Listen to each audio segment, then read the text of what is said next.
Earlier today, an interview by Eurogamer was released with Ashraf Ismail, the game director for Assassin's Creed Origins. And I've spent the past however long scanning through it and making notes so I can present the most interesting details for you. I will leave a link to this interview in the description, but I'm going to go over the new information or some of the information that Ashraf Ismail said that I found to be most interesting. So to start off with, Ashraf Ismail stated during the interview that they've been given 4 years to make a big game. It's one reason why they couldn't do Egypt a few years ago, because they needed time to make this, and technologically speaking they needed the advanced stuff and stuff like that. Ashraf stated that they wanted to improve from Black Flag so that everything was seamless. Going into Alexandria is seamless, whether you go over its walls, through a hidden cave, or through the main gates. It's up to you, there'll be no loading screens. Ashraf went on to say that they could not build this world with previous tech. The AI structure, when we started this game, we knew it was roughly the size of Black Flag's world if all the water was replaced with land. We had to change the way we think about that. So now every NPC and animal in the world has a purpose, a function, a day-night cycle. They need to go eat, sleep and go to the washroom. In other words, they wanted to make the open world feel alive, and they have, so they've basically gone wild with this one. Ashraf Ismail then said, "When we say we reinvented it, we mean it." He then said, "So to be clear, it's not a reboot. It's all in line with the lore. We're telling the origins of the Brotherhood as we know it in Assassin's Creed 1. The symbols, the rituals, and yes, we do tell the tale of the cut finger." The next part is quite interesting. In Black Flag, I felt we succeeded in having a great sense of exploration, but not a great sense of discovery. When you explore, you want to learn something narrative, but also something with gameplay value. And you'll notice that there are no more collectibles which are just collect X just because. Everything has a gameplay value. We want players to feel rewarded for just exploring, getting lost in the world, and there's a lot of hidden stuff which you'll be able to spend hours finding. Stuff which will tell you things about ancient Egypt, but will also explain why this story, this character, this setting all align to reveal the origins of the Brotherhood.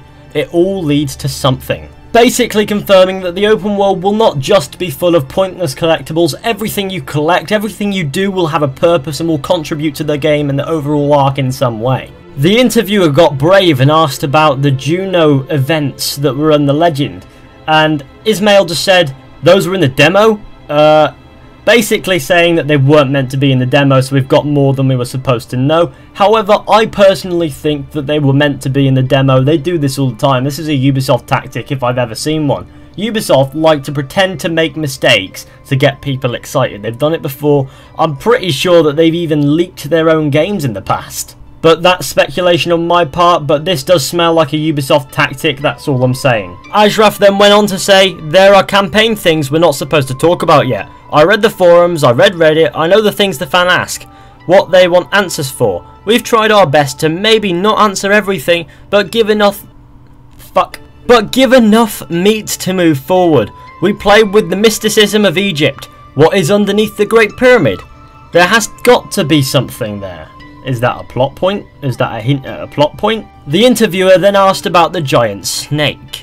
Ashraf responded with, "What I will say about that is, because I know there are fans asking if we are going fantasy, is that we wanted to play with the mysticisms, the religion, the animal-headed gods. This was one credible, authentic way of imagining, from a mainstream perspective, what you might expect about ancient Egypt. The giant snake, it's fully justified, and when you experience it, you'll be like, oh, I got it, that makes sense." So, when we finally play the game in October, this is going to make sense, we're going to understand it, but until then we'll have to wait and see. I previously forgot to mention, when asked about the Juno events in the map's legend, Ashraf Ismail responded with, "We are showing off a lot of stuff here, but I will tell you that we're showing this much," while making a gesture to a tiny amount with his hands, "of something huge. The campaign is huge." In other words, the campaign is going to be absolutely massive and the game is massive, and what we've seen so far is only a small portion, a small percentage of the entire game. In other words, the game is absolutely massive. Ashraf Ismail didn't give us any real story details, but he did give us some minor hints, some minor story details that are going on here.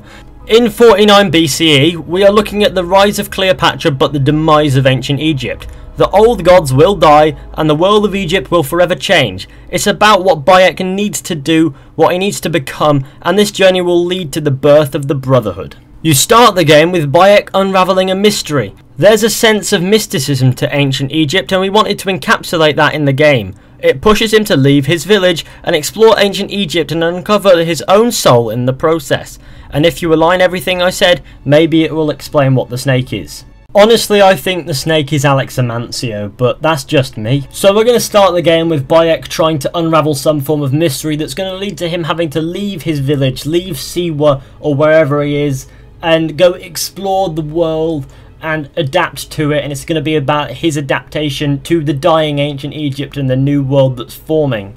And it's going to be really, really good by the sounds of it. But I definitely go ahead and check out the rest of this interview. I will leave a link in the description if you want to go ahead and check it out. I only covered some of the things that I found interesting, but there is of course much more going on in there. Thanks for watching, guys. Hope you enjoyed. Be sure to go ahead, leave a like, subscribe, share, comment, let your friends know about this video and the channel, and I will see you all in the next one at some point with another video or stream or something. So I'll see you all soon. So yeah, so long.